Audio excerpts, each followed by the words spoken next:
तो कहानी के शुरू में हम 1050 का वक्त देखते हैं, जहाँ कुछ वाइकिंग्स तकरीबन अपने 20 बहरी जहाजों के साथ एक जगह पर जाते हैं। यहाँ आकर उन्होंने बहुत सारे लोगों से लड़ाई की और एक खुफिया जगह जहाँ खजाना सोना चांदी है उसके बारे में पूछा। अब उन लोगों ने इन लुटेरों को उस जगह के बारे में बता तो दिया, साथ ये भी कहा कि उस जगह पर मत जाओ वरना बहुत बुरा होगा। पर इन लुटेरों ने उन लोगों की बात नहीं मानी और उस खुफिया जगह पर चले गए। लेकिन वहाँ इन्हें कोई सोना चांदी खजाना तो नहीं मिला, बस एक वुल्फ यानी भेड़िए का छोटा सा बच्चा मिला, जिसके बाद वो उस भेड़िए को अपने जहाज में साथ ले गए। फिर हम 1000 साल के बाद का वक्त देखते हैं, जहाँ एक छोटे से टाउन में इसी कहानी की मेन कैरेक्टर जिसका नाम थैली था, वो अपनी फैमिली के साथ रहती थी। तभी थैली के पास उसके दोस्त का मैसेज आता है जो उसे अपने साथ पार्टी में चलने का कह रहा था। अब वो अपना बैग लेकर और अपने डैड की नजरों से बचते हुए वहाँ से निकलने लगती है। वो उन्हें सिर्फ ये कहती है कि रात को मैं घर लेट आऊंगी। अब यही पार्टी में एक लड़की जो टाउन के मेयर की बेटी थी, उसे इस बात से जलन हो रही थी कि थैली और उसका दोस्त आपस में इतने करीब हैं,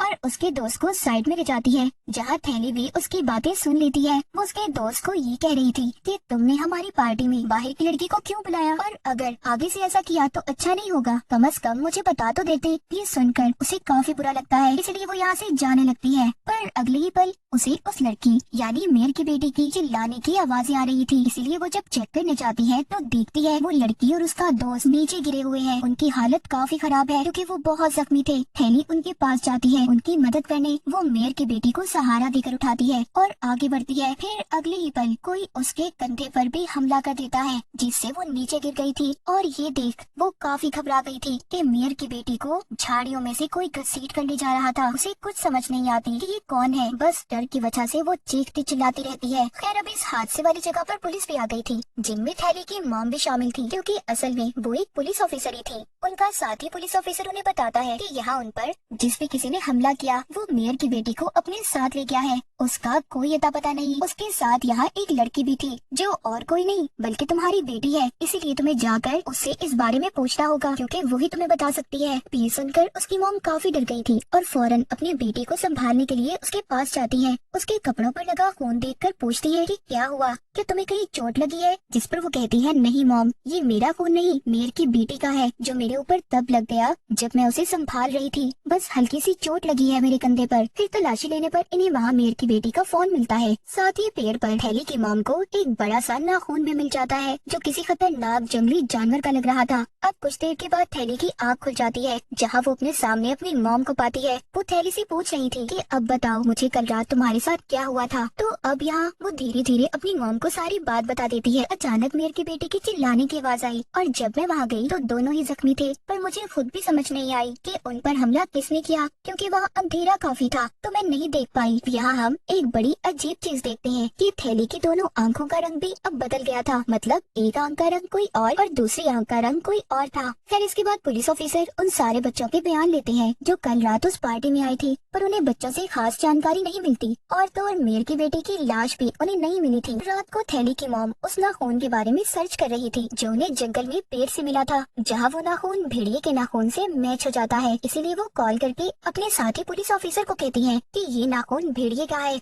अब अगली सुबह थैली के मॉम के पास पुलिस ऑफिसर की कॉल आती है जो बताता है कि मेयर की बेटी की लाश मिल गई है। और जब ये बात थैली सुनती है तो काफी घबरा गई थी, क्योंकि जब से ये हादसा हुआ था उसका खुद पर काबू नहीं था, वो हर वक्त डरी सहमी रहने लगी थी। फिर जब उसकी मॉम मेयर की बेटी की लाश को देखने जाती है तो उसकी हालत काफी खराब थी। जो उसकी लाश को चेक कर रहे थे वो बताते हैं कि इसकी लाश को काफी दूर तक घसीटा गया था, साथ ही इसके जिस्म से बहुत सारे मांस के टुकड़े गायब हैं, गले पर भी काफी गहरा कट का निशान है। फिर जब थैली की मॉम बाहर आती है तो वहाँ उस लड़के की मॉम भी थी जो अंदर जाकर उसे देखने की जिद कर रही थी, पर थैली की मॉम उन्हें अंदर जाने नहीं देती क्योंकि उसकी लाश की हालत जाहिर है इतनी खराब थी तो वो नहीं देख पाएंगी। अब थैली दोबारा से हादसे वाली जगह पर जाती है जहाँ पर उसे कुछ अजीब हो रहा था। वो वहाँ उसी लड़की मेयर की बेटी को देखती है, पर असल में ये कोई सच नहीं था, वो बस हेलुसिनेशन कर रही थी, मतलब कि उसे वो चीज नजर आ रही थी जो हकीकत में नहीं थी।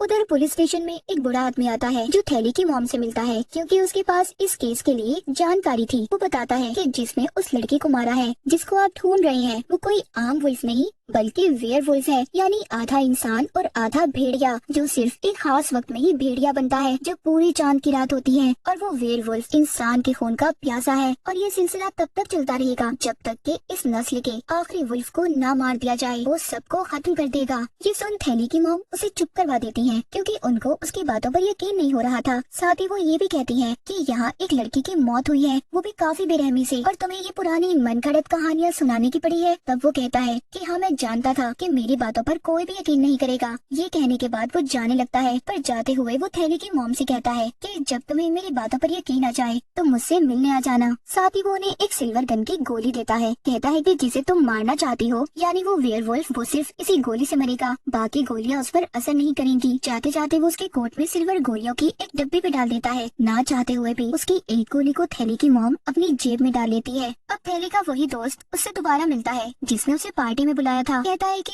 आई एम सो सॉरी, सब मेरी वजह से हुआ है। अगर मैं ही तुम्हें वहाँ ना बुलाता तो तुम इन सब चीजों में ना पड़ती। जो सुनकर थैली उसे समझाती है कि जो कुछ भी हुआ उसमें तुम्हारी कोई गलती नहीं है, बहरहाल हुआ गलती है। जिसके बाद वो यहाँ से निकल जाती है। वो जब जा रही थी तो बाहर उसे मेयर की बेटी की दोस्त रोक लेते हैं। कहते हैं कि क्या जो बाहर वाले लोग बातें कर रहे हैं वो सच है, यानी तुम उसे बचा सकती थी पर जानबूझकर नहीं बचाया, तुमने उसकी मदद नहीं की, बस डरपोक कायर लोगों की तरह तुम चिल्लाती रही। ये सारी बातें सुनकर उसे बहुत बुरा लगता है। वो गुस्से में वहाँ से चली जाती है और अपने घर आकर रोते हुए शीशे में अपने कंधे पर जख्म देखती है, क्योंकि वो दिन ब दिन खराब होता जा रहा था। तब उसे परेशान देख उसकी मॉम उससे बात करने आती है, पर वो उसे बात करना नहीं चाहती थी। फिर रात को जब थैली सोती है तो उसे अजीब तरह का सपना आता है, जैसे वो तैर रही है पर पानी में नहीं खून में, जिस वजह से वो चौंक कर नींद से जाग जाती है। इसके बाद हम एक डॉक्टर को देखते हैं जिसे मेयर की बेटी की लाश को चेक करने के लिए बुलाया गया था। उसे ना खून का वही टुकड़ा भी दिखाया जाता है, जिससे वो अब कंफर्म करके इन्हें बता देता है कि वो टुकड़ा सच में वुल्फ का ही है। जिसके बाद थैली की मॉम अपने साथियों और कुछ शिकारियों के साथ जंगल में जाती है ताकि उस वुल्फ को पकड़ा जा सके। जहाँ जंगल में उन्हें एक और लाश मिलती है जिसका सर ही नहीं था, काफी बुरी हालत थी उसकी। तब वो उस लाश की तलाशी लेने लगते हैं। फिर शिकारियों को वहीं छोड़कर अपने कुछ साथियों के साथ आगे बढ़ जाती है। थोड़ी दूर चलने पर उन्हें वहाँ एक केव गार्ड दिखाई देता है। तब हिम्मत करके थैली की मॉम उसके अंदर जाती है। अंदर आने पर उन्हें वहाँ एक खाई दिखती है जहाँ काफी अंधेरा था। उसके अंदर जाने की एक सीढ़ी लगी हुई थी। तब वो जैसे ही सीढ़ी के जरिए नीचे उतरने लगती है तो तभी अचानक उसका पैर फिसल जाता है और वो सीधा नीचे गिरती है। उधर जब वो शिकारी लाश के पास थे तो तभी उन्हें कुछ आवाजें आने लगती हैं, जो सुन वो काफी घबरा गए थे। और अब वो धीरे धीरे ऊपर देखने लगते हैं जहाँ एक वुल्फ उनकी तरफ ही बढ़ रहा था, जो अगले ही पल उन पर हमला कर देता है और बड़ी बेरहमी से मार देता है। उनकी चीखों की आवाज पुलिस टीम ने भी सुन ली थी और वो जल्दी से थैली की मॉम को ऊपर आने का कहते हैं। तब वो टीम गन्स लेकर वहाँ जाती है उसे मारने, पर कोई फायदा नहीं होता क्योंकि वो वुल्फ ही उन सब पर हमला करके बारी बारी बेरहमी से मार कर खा जाता है और हम बस वहाँ खून ही देख पाते हैं। अब थैली की मॉम जब सीढ़ियों से ऊपर आ रही थी तो तभी वही वुल्फ उनके सामने आकर खड़ा हो जाता है, जिसका साइज काफी बड़ा था, काफी खूनखार लग रहा था। उसे देख थैली की मॉम की हालत खराब हो जाती है और अब जैसे ही वुल्फ उन पर हमला करता है तो वो नीचे जाकर गिरती है, जिससे उनकी बाजू पर चोट लग जाती है। अब तभी वुल्फ भी नीचे आ गया था। तब उसे अपने इतने पास देखकर वो लगातार उस पर गोलियां चलाती है, पर इन गोलियों का वुल्फ पर कोई असर नहीं हो रहा था। वो तो लगातार आगे बढ़ता जा रहा था। जिस बीच उनकी सारी गोलियां खत्म हो जाती हैं। वो घबरा गई थी और जल्दी से अपनी जेब में हाथ डालती है। तब उन्हें वो सिल्वर गोली मिल जाती है जिसे वो वुल्फ पर चला देती है और वो वहीं पर ढेर होकर गिर जाता है। फिर अगले सीन में थैली की मॉम की आंख एक हॉस्पिटल में खुलती है। वो बिल्कुल ठीक थी, पर उनका साथी कोमा में जा चुका था और उनकी टीम के बहुत सारे लोग भी मर गए थे।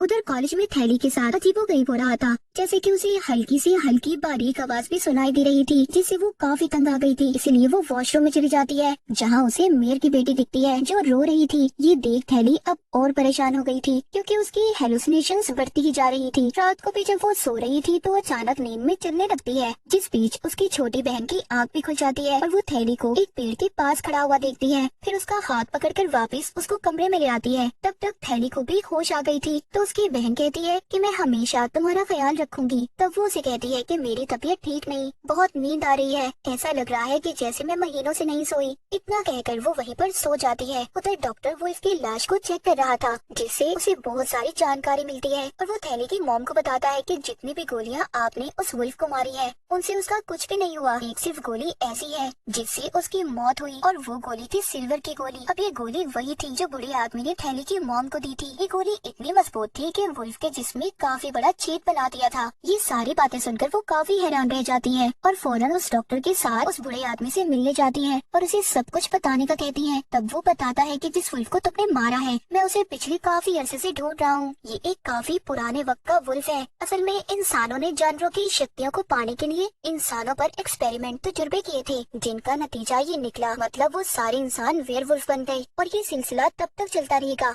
जब तक कि इस नस्ल के आखिरी वुल्फ को ना मार दिया जाए। और उनकी नस्ल ऐसे बढ़ती है कि वो वुल्फ जिसे भी काटता है वो इंसान भी वुल्फ बन जाता है। तो उसकी तरफ हम थैली को देखते हैं जो अपने दोस्त के साथ थी, जो उससे कॉलेज के बारे में पूछता है कि तुम्हें उस दिन अचानक क्या हुआ था जब तुम वॉशरूम में चली गई थी। तब वो कहती है कि मुझे खुद नहीं पता कि मेरे साथ क्या हो रहा है। पिछले कुछ वक्त से मैं अपने अंदर काफी अजीब चीजें महसूस कर रही हूँ। अब तभी उसके दोस्त के पास उसके डैड की कॉल आ जाती है। वो फोन सुनने चला जाता है तो थैली अकेली थी, जहाँ उसकी नजर चांद पर पड़ती है जो पूरा चांद था। यानी कि इसी रात इंसान वेयरवुल्फ भेड़िया बनता है और फिर तभी अचानक उसे कुछ होने लगता है। वो अपने जिस्म में अजीब तरह के बदलाव महसूस कर रही थी, जिसके बाद वो भी वुल्फ में बदल जाती है। कुछ देर के बाद जब उसका दोस्त वापस आकर उसे ढूंढता है तो वो उस पर भी हमला कर देती है और जान से मारकर उसे खा जाती है। अगली सुबह जब थैली की आंख खुलती है तो वो खून में लथपथ थी और तो और उसके मुंह में अपने दोस्त की उंगली भी निकलती है। वो फिर आईने में अपनी शक्ल देखकर डर जाती है क्योंकि उसका चेहरा किसी जानवर जैसा था। उसे कुछ समझ नहीं आती कि मेरे साथ क्या हुआ और कल रात मैंने अपने दोस्त के साथ क्या किया। तो इसी बात का पता लगाने के लिए अब वो अपना मुंह ढककर हादसे वाली जगह पर जाती है। वो देखती है कि उसका दोस्त अब मर चुका था। ये देखकर उसे दुख तो होता है, पर अब वो ये फैसला करती है कि मुझे इन सब लोगों से दूर चले जाना चाहिए। इस हालत में वो अपनी फैमिली के साथ भी नहीं रह सकती। तो इसीलिए जैसे ही रात होती है वो एक बस में चढ़ जाती है। बस में बहुत सारे लोग थे, लेकिन मुसीबत देखते ही देखते अब वो पूरी तरह वुल्फ में बदल जाती है। उसकी डरावनी आवाजें सुनकर हर कोई उसे देखने आता है। तब वो बहुत सारे लोगों पर हमला करके बड़ी ही बेरहमी से उन्हें मार देती है, जिससे गाड़ी का भी एक्सीडेंट हो जाता है। फिर इस बारे में जैसे ही उसकी मॉम को खबर मिलती है तो वो डॉक्टर के साथ फौरन उस बस में चली जाती है छानबीन करने के लिए। जिस दौरान उन्हें वहाँ थैली का लॉकेट मिल जाता है, जिससे वो समझ गई थी कि ये नया वुल्फ कोई और नहीं बल्कि उनकी अपनी बेटी थैली है। वो इस बारे में डॉक्टर को भी बता देती है और कहती है कि हमें जल्द ही उसे ढूंढना होगा।